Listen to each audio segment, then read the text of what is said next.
What's good, everybody? It's me again, Isaac Landau, here to teach you about saving in this section of the Student Empowerment Series. So, up first, saving. Module number 1, Intro to Saving. Let's get into this.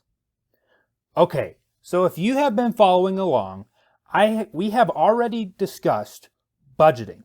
But specifically in module number 5 of the budgeting section, I introduced budgeting to zero.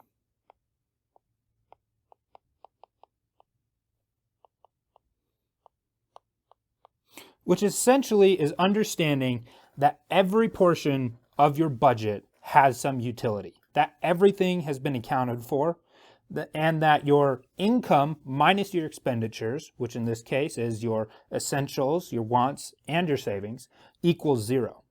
I also introduced the 50, 30, 20 rule, which has some variability, but is essentially a tool that you can utilize to help you get and allocate your money into different sections, where in this case, 50% of your income is going towards your needs, necessities, 30% is going towards your wants, and 20% is going to your savings.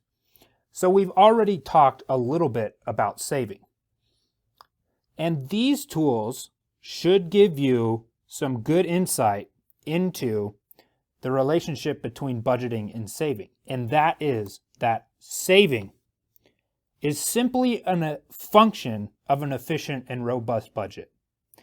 And that without that, and without a solid budget that includes saving, it's going to be incredibly difficult to reach your financial goals, which will leave us sad and unhappy. And we don't want that. So, saving is hard. I understand that. There is no way about it. It is a thing that you're going to have to do. It's essential. Saving may be difficult, but it is essential. So I have some things in here that I've written down to help you get that concept that saving is difficult, but essential for my future success. And if we think of saving as short-term sacrifice in favor of long-term satisfaction, it doesn't seem so bad. You like the S's? Here's a better one. Inconsistent saving habits, slow financial aspirations. Now that took me way too long to write, but I did it for you all to understand that while saving is difficult and while it's a sacrifice, it is essential for your future success. But what do we save for?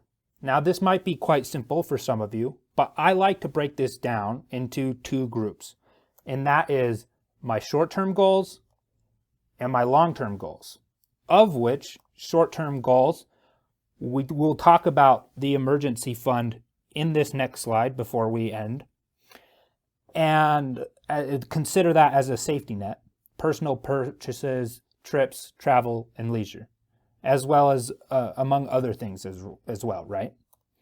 And my long-term goals, can think of them as retirement, paying off a mortgage, maybe even paying down a house. Now, obviously, there's more examples, but I just wanted to give you something to look at. Okay.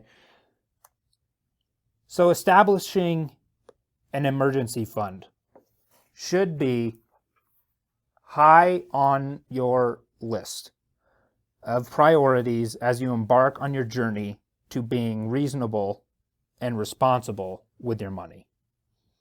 And what an emergency fund is, it is a dedicated bank account, usually a savings account, which we'll get into in module number 2, that is purely devoted to the unforeseen twists and turns of merely living. Life has a lot of different turns for you, and you might not even expect them.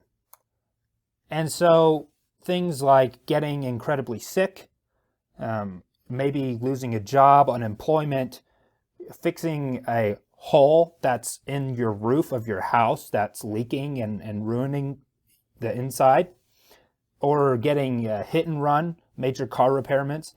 An emergency fund is the first thing that you should devote to getting established on your journey to saving.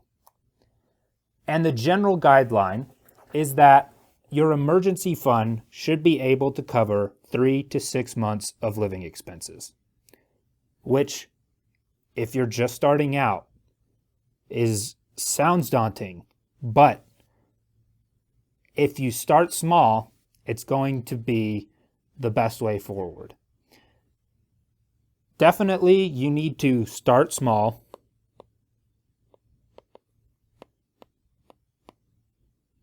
But simply start. If that means putting $10 away, making small goals every week, getting up, you have to start somewhere and build from there. And this task is going to be a lot easier for you. But that is essentially the fundamentals of an emergency fund. There are other types of things that you can call savings accounts. You can have an emergency fund, a rainy day fund. These are all based on the principle that you put money away that you may not even use in your lifetime, which is why it's another reason why it's so difficult. And it will allow you to be able to cover your expenses if you are hitting hard times or, like I said, unexpected life events happen in the future. Okay? So that is all we have for this one.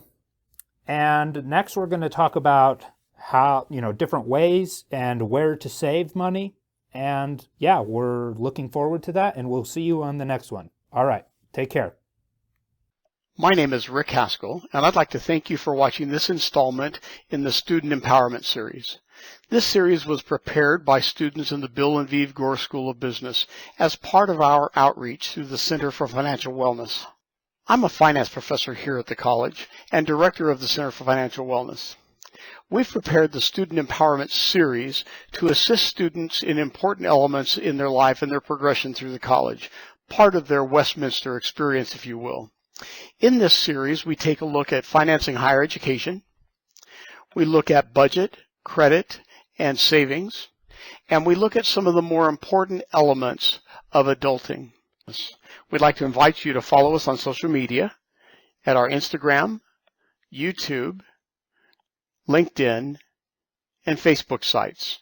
You're welcome to use the QR codes provided or simply go to this site. Thank you.